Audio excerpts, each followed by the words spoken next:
এতগুলি টাকা সাথে রেখে আবার ইনহেলারও আছে। বাচ্চাটা নিশ্চয়ই অ্যাজমা রোগী হবে।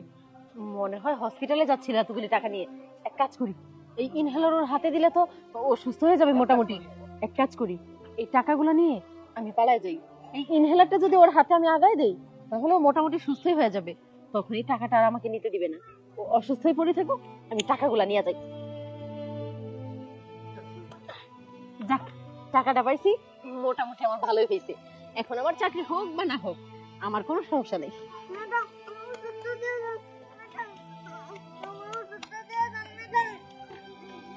আরে এই ছেলে, কি হয়েছে তোমার? ম্যাডাম, এই ওষুধটা আমাকে তুলে দিন, আমার খুব কষ্ট হচ্ছে।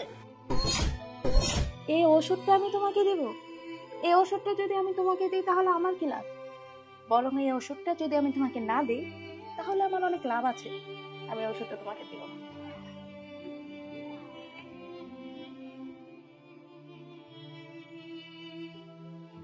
কি ব্যাপার, আমরা কতক্ষণ যাবত এসে দাঁড়িয়ে আছি, এখনো তো আমাদের ইন্টারভিউ কক্ষেই নিচ্ছে না। ইন্টারভিউ হবে কখন আমিও কিছু বুঝতে পারছি না। আসসালামু আলাইকুম। ওয়ালাইকুম আসসালাম। আরে আপনারা এখনো দাঁড়িয়ে আছেন? আপনারা এখনো যাননি? যাবো কেন আঙ্কেল, আসলে আমরা তো ইন্টারভিউ দিতে এসেছি, আমাদের ইন্টারভিউ হয়নি, এই জন্যই দাঁড়িয়ে আছি। আপনাদের ইন্টারভিউ হয়ে গেছে, আপনারা এখন আসতে পারেন। হয়ে গেছে মানে? কি সব বলছেন আপনি এসব? হ্যাঁ, আমাদের ইন্টারভিউ কে নিল আর কখন নিল? আরে হ্যাঁ, আপনারা যখন ইন্টারভিউ দিতে আসছিলেন তখন রাস্তায় একটা বাচ্চা শুয়েছিল, দেখেছেন?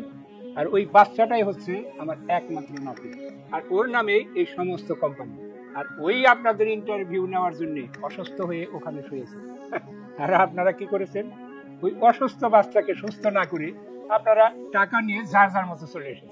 আর এই যে মিস বিচি, আপনিও ওনার চেয়ে কম নয়। আপনি কি করলেন? আপনিও তো গয়না নিয়ে পালিয়ে গেলেন। আরে আপনি চাইলেই তো ওই অসুস্থ বাচ্চাকে সাহায্য করতে পারতেন। এখন আপনারাই বলুন, আমার এই কোম্পানিতে আপনাদের কি করে চাকরি দিই? আরে আমার কোম্পানিতে এমন ব্যক্তি চাই সে যেন স্বেচ্ছাসেবকের কাজও করে। আর আপনারা মানুষের বিপদ দেখলে লেজ গুটিয়ে ফেলান। আরে আপনারা যে লোভী মানুষ, আপনারা তো আমার কোম্পানিকে গিলে খাবেন। আর যান যান, বেরিয়ে যান। আমার কোম্পানির একমাত্র যোগ্য ব্যক্তি হচ্ছে এই ছেলেটি। আরে উনি কিভাবে সিলেক্টেড আরে হলো? উনি কিভাবে সিলেক্ট হলো সেটা শুনবেন? শুনবেন তো? আমার খুব কষ্ট হইতাছে। কতগুলো টাকা, আমার কাজ হয়ে গেছে। স্যার, আমার ওষুধটা দিয়ে যান স্যার। স্যার, আমার খুব কষ্ট হইতাছে। বাবু, তোমার কি হয়েছে? স্যার, আমার খুব কষ্ট হইতাছে। ওঠো বাবু।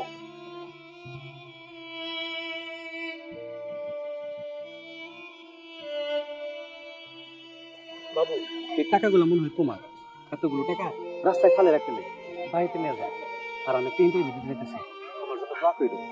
আচ্ছা, আপনার জন্য দোয়া করবেন। এই জন্য তোমার টাকা। আল্লাহ, আমি জানি চাকরিটা পেয়ে যান। আই এম সরি আঙ্কেল, আমাদের ভুল হয়ে গেছে, প্লিজ আমাদের আরেকটা সুযোগ দিন। হ্যাঁ হ্যাঁ, আমাদের আরেকটা সুযোগ দিন না। না না না না, আপনাদের মতো মহিলাদের আমার এই কোম্পানিতে আর একবারও সুযোগ দেওয়া হবে না। আপনারা এই মুহূর্তে বেরিয়ে যান। যাওয়ার সময় ওই টাকাগুলো আর গহনাগুলো আমার ওই দারোয়ানের কাছে রেখে যান। যান। স্যার, অনেকদিন যাওয়ার বেকার বাড়িতে বসেছিলাম, কোনো চাকরি টাকরি হয়নি। এই চাকরিটা পেয়ে আমার অনেক উপকার হলো। আর আমি বড় মুখ করে বাবা মাকে বলতে পারবো আমার একটা চাকরি হয়েছে। আচ্ছা ঠিক আছে ঠিক আছে, চলুন, আপনাকে আজই আমার কোম্পানির সব দায়িত্ব আপনাকে বলে দিই। চলুন।